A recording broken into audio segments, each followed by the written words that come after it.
गोष्ट लिहायची आहे. पण सुरुवात कुठून करू? इतका विचार का करतेस? गोष्ट लिहिणं म्हणजे आपल्या विचारांनी एक नवीन जग तयार करणं. जिथं तुम्ही जो विचार कराल तसंच होईल. यासाठी तुम्हाला फक्त 6 गोष्टींची गरज आहे. विचार करा, तुमची गोष्ट कशी असेल? तुम्ही कशा प्रकारची गोष्ट लिहू इच्छिता हे आधी ठरवा. ती मजेदार असेल की भीतीदायक, किंवा प्रेमळ असेल की दुःखद? तुमची गोष्ट, तुमची इच्छा. 2. पात्र कोणकोणती असणार आहेत? आता विचार करा, या गोष्टीत कोण कोण असेल? लहान मुलं, एखादा जादूगार, बोलणारा कुत्रा, हसणारे भूत, पुरुष की स्त्री? जितकी मजेशीर पात्र तितकं मजेशीर नाटक. 3.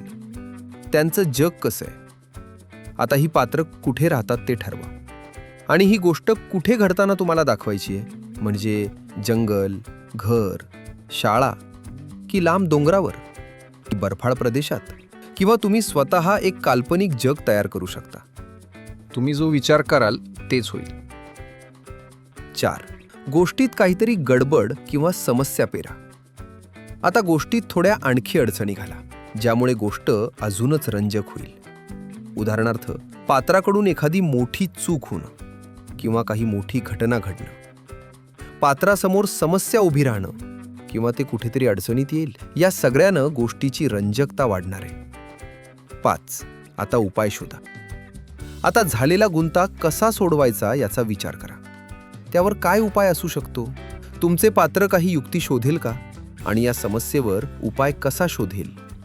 इथूनच गोष्टीला चालना मिळेल. 6. आता एक धमाकेदार शेवट करा. गोष्टीचा शेवट कसा असेल? आनंदी, दुःखी, सगळं नीट झालेलं असेल की शेवटी गोंधळ होईल? गोष्ट इथेच संपेल का, की दुसरी गोष्ट सुरू होईल, म्हणजे पार्ट 2?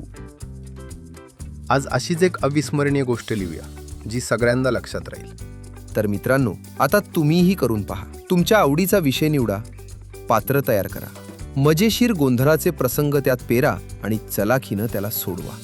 मग गोष्टीचा धमाकेदार शेवट करा आणि आम्हाला तो फोटो शेअर करा. प्रत्येक व्यक्तीकडे एक गोष्ट असते, फक्त ती कागदावर उतरवा आणि गोष्टीतील जग उभे करा. आज अशीच एक अविस्मरणीय गोष्ट लिहूया.